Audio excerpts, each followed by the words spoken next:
আসসালামু আলাইকুম। This is Saidur Rahman from Jamiatul Hanafiya. আজ আমরা আলোচনা করব ইউনিট 6 লেসন 7 রিচিং ব্যাংকক, মানে ব্যাংককে পৌঁছালাম বা পৌঁছানো।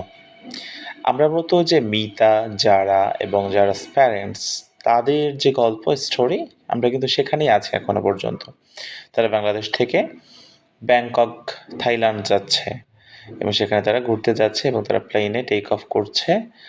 এই যে পুরো ঘটনাটা সেটার ভিতরে কিন্তু এখনো পর্যন্ত আছি আমরা। সেটা লেসন 7 এ আছে যে তারা ব্যাংকক ল্যান্ড করছে। তো সেই আ বিষয়গুলো এবং সেই ব্যাংককের যে এয়ারপোর্ট সেটার ইনফরমেশন এখানে দেয়া আছে। আমরা সেটা জানবো আজকের ভিডিওতে। এটা তো আমাদের বইয়ের ৭৩ পৃষ্ঠায় আছে, page number 73, reaching Bangkok. Okay. The plane landed, বিমানটি অবতরণ করলো অ্যাট সুবর্ণভূমি এয়ারপোর্টে অ্যাট 4:55 PM, মানে 4:55 বিকাল 4:55-তে। দ্য নেম সুবর্ণভূমি, এই সুবর্ণভূমি নামটি ইজ প্রনাউন্সড, এটি উচ্চারণ করা হয়, প্রনাউন্স করা হয় as Suvarnabhumi. The name is derived, এই নামটি নেওয়া হয়েছিল ফ্রম সংস্কৃত শব্দ থেকে, হুইচ মিনস, যেটার অর্থ হলো গোল্ডেন ল্যান্ড, মানে হচ্ছে স্বর্ণের ভূমি বা সোনালী ভূমি। দ্য নেম ওয়াজ চুজেন, এই নামটি পছন্দ করা হয়েছিল by the late king Bhumibol Adulyadej. Bhumibol Adulyadej নামক একজন কিং ছিলেন, রাজা ছিলেন, যিনি মারা গেছেন, লেট কিং বলা হয়েছে তার জন্য। তো উনি এই নামটা পছন্দ করে এই এয়ারপোর্টের জন্য নামকরণ করেছিলেন। তো আমরা এখানে কিছু ইনফরমেশন পাচ্ছি, যেটা হচ্ছে প্লেন সুবর্ণভূমি এয়ারপোর্টে নেমেছে 4:55 বিকাল, এবং সুবর্ণভূমি নামটা উচ্চারণ করা হয় সুয়ান্নাভূম, এবং এটা সংস্কৃত শব্দ থেকে নেওয়া হয়েছে, যার অর্থ হচ্ছে গোল্ডেন ল্যান্ড, এবং এই নামটা পছন্দ করেছিল ভূমিবল অ্যাডুলিয়াডে। ফাইন। এরপরে বলা হচ্ছে the airport is located in Rachathewa subdistrict in the Bang Phli district of Samut Prakan province, 30 kilometres east of Bangkok. ওকে।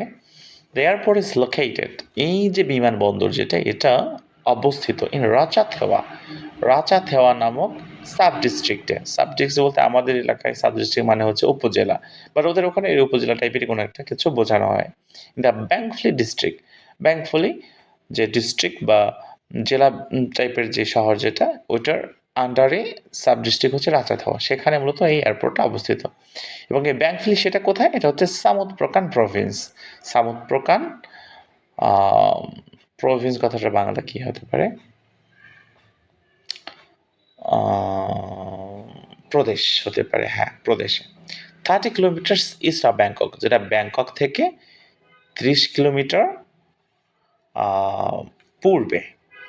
আচ্ছা, তাহলে এখানে পুরো এই যে সুবর্ণভূমি, এটার একটা ইনফরমেশন আমরা পেয়ে যাচ্ছি। এটা কোথায়? ব্যাংকক থেকে 30 কিলোমিটার পূর্বে সামুদ প্রকান প্রদেশে, এবং সেটা কোথায়? ব্যাংফলি ডিস্ট্রিক্ট এবং রাচাথেওয়া সাব ডিস্ট্রিক্টে। ফাইন। এরপরে বলা হচ্ছে দ্য এয়ারপোর্ট হ্যাজ 3 প্যারালাল রানওয়েজ, মানে এই যে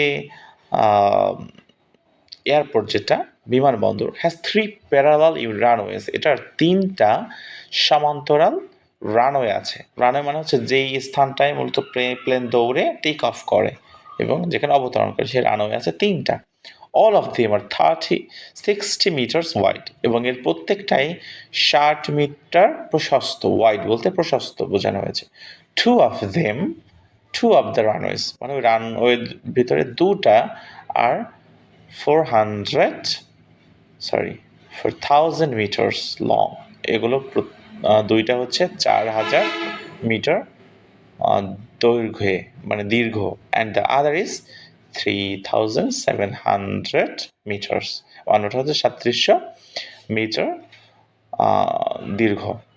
ইট can handle 94 flight operation per hour, মানে প্রতি ঘন্টায় 94টি বিমান অপারেশন করতে পারে। এখানে অপারেশন বলতে মূলত বিমান নামা ওঠা, এই যে বিষয়, এটাকে অপারেশন বলা হয়েছে। মানে প্রতি ঘন্টায় 94টা বিমান অপারেশন এখানে হতে পারে। It can handle 45 million passengers and 3 million tons of cargo per year. মানে এটা প্রতি বছরে 45 মিলিয়ন প্যাসেঞ্জারকে এটা ম্যানেজ করতে পারে প্রতি বছর, এবং 3 মিলিয়ন টন অফ কার্গো বলতে এখানে বলতে ভারী মালামালকে বোঝানো হয়েছে। ফাইন। লাস্ট প্যারা এখানে বলা হয়েছে দ্য এয়ারপোর্ট হ্যাজ 2 টার্মিনালস। এই যে বিমানবন্দরটা এটার আছে 2টা terminal, including the main terminal মানে এটার মেইন যে মূল টার্মিনালের সাথে, আর স্যাটেলাইট টার্মিনাল মানে একটি সাব টার্মিনাল আছে। কারণ স্যাটেলাইট বলতে মূলত মূল টার্মিনালের সাথে পাশে আরেকটা ভবনে আরেকটা টার্মিনাল, যেখানে মূলত প্রথম মেইন যে টার্মিনাল সেটা যাত্রীদের ভিড় কমানোর জন্য একটি সাব টার্মিনাল তৈরি করা হয়, এখানে সেটাকে নামকরণ করা হয়েছে স্যাটেলাইট টার্মিনাল। ফাইন। এরপর বলা হচ্ছে the main terminal is 5 lakhs maybe 5 lakhs 63,000 square metre. মানে মেইন টার্মিনাল যেটা সেটা হচ্ছে 5,63,000 বর্গ মিটার। দ্যাট ইজ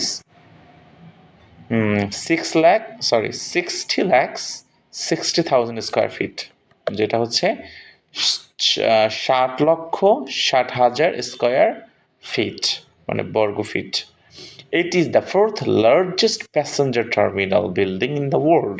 এটা পৃথিবীতে চতুর্থ সবচেয়ে বড় প্যাসেঞ্জার টার্মিনাল মানে যাত্রীর terminal. The airport is going through phase 2, এবং এই যে টার্মিনাল যেটা এটা এই এয়ারপোর্টটা আর কি এটা দ্বিতীয় ধাপে পদার্পণ করতে যাচ্ছে। দ্বিতীয় ধাপে পদার্পণ করলে কি হবে, মানে এখন বর্তমান যে ক্যাপাসিটি আছে সে এখান থেকে আরও বেশি ইনক্রিজ হবে, মানে এর থেকে আরও বেশি প্লেন অবতরণ করতে পারবে বা উড্ডয়মান উঠতে পারবে এবং আরও বেশি প্যাসেঞ্জারকে হ্যান্ডেল করতে পারবে।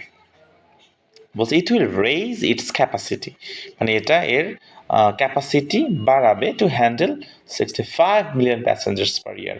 এর আগে আমি কি পড়েছি, এটা ইট ক্যান হ্যান্ডেল 45 মিলিয়ন প্যাসেঞ্জার, মানে 45 মিলিয়ন প্যাসেঞ্জার এটা হ্যান্ডেল করতে পারে। তো ওই সময় কি পারবে, এটা 65 মিলিয়ন প্যাসেঞ্জারকে হ্যান্ডেল করতে পারবে পার ইয়ার প্রতি বছরে। The airport has 2 5-story car park building, মানে এই এয়ারপোর্টে আছে 5 তলা বিশিষ্ট একটা গাড়ি পার্ক করার ভবন। The building can house 5,000 cars। এই বিল্ডিং প্রায় 5,000 গাড়ি একত্রে রাখা যায়। So that's the end of the passage today. We'll meet soon tomorrow inshallah with another new passage. Till then, Allah Hafiz. Assalamu alaikum.